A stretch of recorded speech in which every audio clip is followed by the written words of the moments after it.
ঝিনাইদহ জেলা শ্রমিক ইউনিয়নের সদস্য মহিদুলকে ঢাকায় গলা কেটে হত্যা। ঝিনাইদহ জেলা শ্রমিক ইউনিয়নের সদস্য 40 বছর বয়সী মহিদুল ইসলামকে রাজধানী ঢাকার সাভার এলাকায় গলা কেটে হত্যা করা হয়েছে। রবিবার 29 মার্চ গভীর রাতে এই নৃশংস হত্যাকাণ্ড ঘটানো হয়েছে বলে জানিয়েছেন নিহতের পরিবার। নিহত মহিদুল ইসলাম ঝিনাইদহ পৌর 9 নং ওয়ার্ডের চর মুরারিদহ গ্রামের মৃত ছাত্তার মণ্ডলের ছেলে। তিনি পেশায় একজন গাড়ি চালক। তিনি দীর্ঘদিন ধরে ঝিনাইদহ জেলা বাস, মিনিবাস, মাইক্রোবাস ও শ্রমিক ইউনিয়নের সদস্য হিসেবে কাজ করছিলেন বলেও জানা গেছে। নিহতের স্বজন ও এলাকাবাসী জানান, বছর দুয়েক আগে ঝিনাইদহ সদর উপজেলার 9 নং পোড়াহাটি ইউনিয়নের দুর্গাপুর গ্রামের বাসিন্দা রাজনের স্ত্রী মোহনার সাথে পরকীয়া সম্পর্কে জড়িয়ে পড়েন নিহত মহিদুল। সে সময় রাজনের প্রাইভেট কার চালাতেন। এক পর্যায়ে গাড়ি চালক হিসেবে মহিদুলের সাথে রাজন ও তার স্ত্রী মোহনার ঘনিষ্ঠ সম্পর্ক গড়ে ওঠে। রাজনের অনুপস্থিতিতে তার রূপ নেয় পরকীয়া সম্পর্কে। সে সময় বিষয়টি রাজন জানার পর মহিদুলকে তুলে নিয়ে মারধর শেষে স্ট্যাম্প লিখে নেয়। তারপর আবারও মোহনা যোগাযোগ করে মহিদুলের সাথে। ঘটনা থেমে থাকেনি। একের পর এক হুমকি ধমকি চলেছে দীর্ঘদিন ধরে। সে সময় রাজন বেশ কয়েকবার মহিদুলকে মেরে ফেলারও হুমকি প্রদান করে। পরবর্তীতে রাজন তার স্ত্রীকে নিয়ে সুকৌশলে মহিদুলকে ব্ল্যাকমেইল করতে থাকে।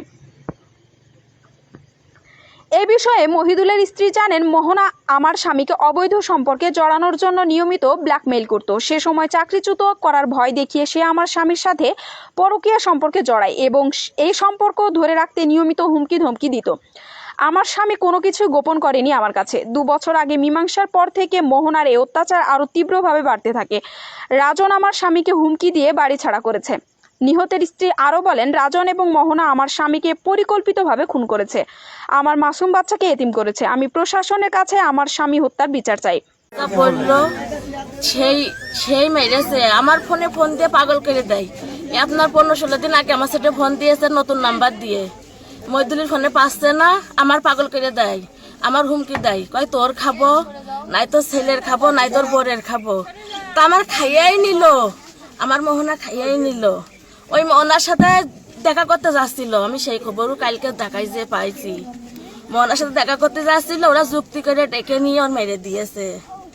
যুক্তি করে ডেকে নিয়ে মেরে দিয়েছে। এই মারা 1.5 বছর আগেই মারবে। আমি ঢাকায় দিয়ে পাঠাইছি, ও 1.5 বছর ঢাকায় থাকে।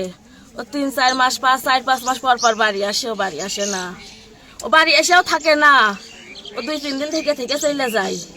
ও যুক্তি বুদ্ধি করে ওরা মাইরে দিয়েছে, মাইরে নিয়েছে। আমার এই ছেলে দুনিয়ার মাওরা করে দিয়ে থিয়ে চলে গেল। আমার এই ছেলে দুনিয়ার মাওরা করে থিয়ে চলে গেল, একটু মায়াও করল না। যে মেয়ে মাইরেছে আমরা বিশ্বাস চাই।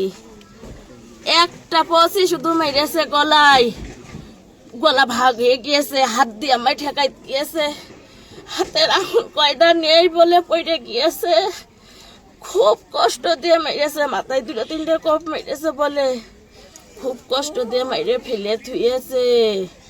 এই মারা আপনার ঝিনেদাই ব্যাপারী পাড়ায় ওর বাসায় ফেলে মারিল। সে কোনি ওর গলায় ছুরি ধরিল, আমার কাছে এসে কইল আমি ছাড়াই নিয়ে আসলাম স্টাম্প সই করে। সে কোনি মেরে ফেলবে। ও ভয় জ্বালায় ঘরের তো বেরোইতো না, যে ওর ভাবির সাথে কইতো ভাবি আমার ভয় করছে, আমার মেরে ফেলবে নে, কি করবে নে। ও সেই মারা এই 1.5 বছর পর মেরে ফেললো। ওর মোহনার স্বামীর নাম কি? রাজন। বাড়ি কোথায়? গ্রামের বাড়ি দুর্গাপুর। আরে থাকে আপনার ব্যাপারী পাড়ায়। কিসে চাকরি করে সে? আমি আর আব্বুর মুখে শুনলাম যে শৈলকুপায় একটা কোর্টে একটা সরকারি চাকরি করে। আর ওই রাজনের বাপ হইলো আপনার এই যে আঞ্জুমান আছে না, আঞ্জুমানের সেক্রেটারি। আর ওর বাপের নাম হইলো আশরাফ। রাজনের বাপের নাম? জি। আচ্ছা, রাজনদের প্রাইভেট কার আছে? হাইয়েস্ট আছে, এখনো আছে একটা। আচ্ছা, হাইয়েস্ট মাইক্রো। হ্যাঁ, হাইয়েস্ট মাইক্রো, ওইটাই চালাইতো। আচ্ছা, যিনি মারা গেছেন আর যে রাজনের বর সাথে যে সম্পর্ক, ওইটা রাজনের ছেলেরা সব জানে। রাজনের ছেলেরা, রাজনের হলো শালারা সবাই জানে। সবাই হলো আপনার মানে ফোন মোহনার কাছ থেকে কেড়ে নিলে ও ছেলেকে ফোন দিয়ে দিয়ে সেটা ফোন দেয়। ও ছেলেকে দিয়ে দিয়ে হলো এক জিনিস পাঠায় নিয়ে যায়। আচ্ছা, যেহেতু 1.5 বছর আগে আপনারা একটা মীমাংসা করছেন যে আপনার স্বামী তার সাথে আর কথা বলবে না, তারপরেও কি আপনার স্বামী যোগাযোগ রাখছে? আমার স্বামীও যোগাযোগ রেখেছে, সেই মহিলাও রেখেছে। মানে দুজনেই যোগাযোগ রাখে? আরো বরঞ্চ বেশি হইল। আচ্ছা আচ্ছা, আরো বেশি হইল।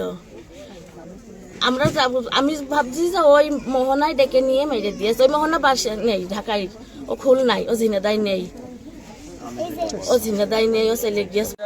তোমার দুলাভাইয়ের নাম কি? দুলাভাইয়ের নাম মোহাম্মদ মহিদুল ইসলাম, বাসা কোথায়? বাসা চর মুরদ্দাহ। পিতার নাম? পিতার নাম মৃত সাত্তার মণ্ডল।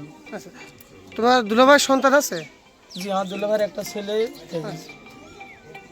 তিনি ঢাকার নিকুঞ্জ 13 নম্বর স্ট্যান্ডে তিনি হাইস কেডিএস গাড়ি চালাতেন।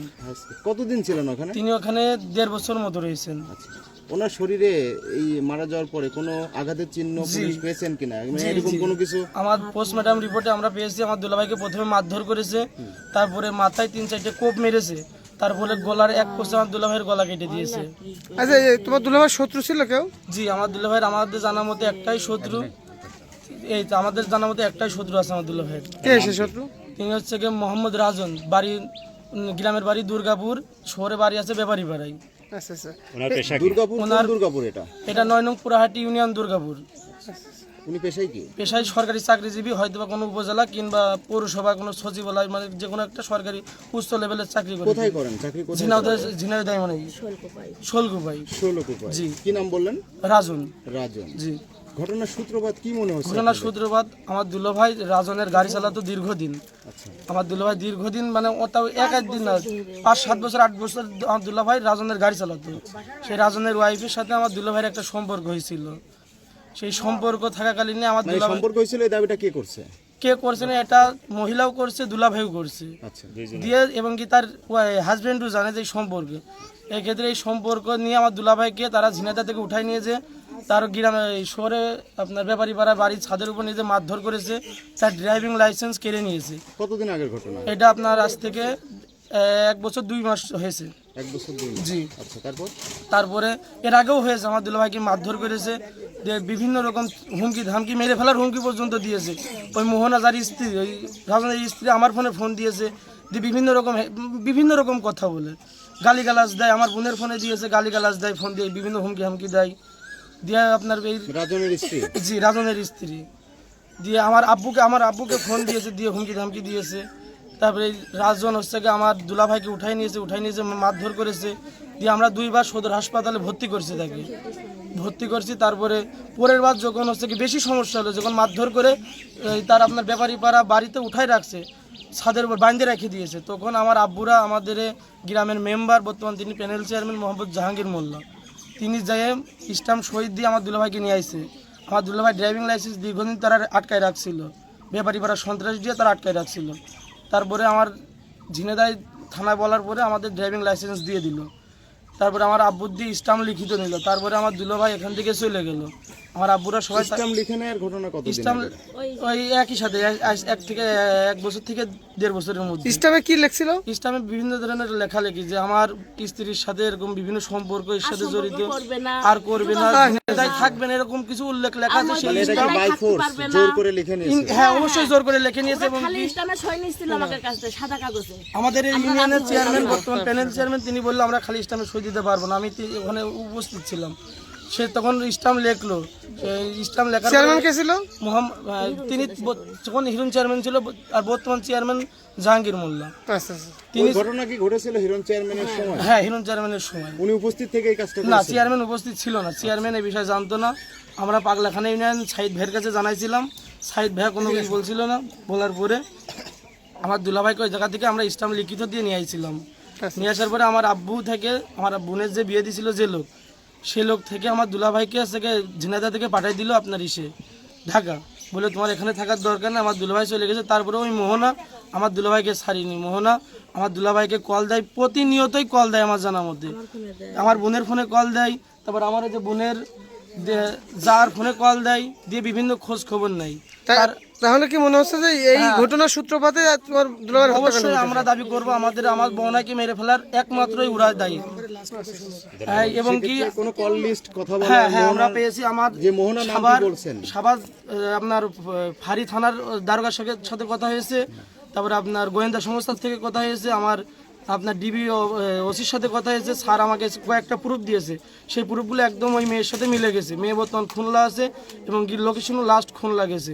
সাবার হয়তো বা মেয়ের কোনো আত্মীয় স্বজন আছে, আমরা এটাও জানতে পেরেছি, হয়তো বা তার বোনের বাড়ি, এটা আমরা মানে জানতে পেরেছি, আমরা শিওর না এই ক্ষেত্রে এই জন্য বলতে পারছি না। আমরা জানতে পেরেছি তার ওই জায়গায় কোনো আত্মীয় স্বজন আছে, এবং কি আমার দুলাভাইকে যারা হত্যা করেছে তাদের নৃশংসভাবে আমরা জোর দাবি জানাচ্ছি, আমার দুলাভাইকে যারা মেরেছে তাদেরকেও বিচারের আওতায় আনতে হবে, আমাদের একটাই দাবি।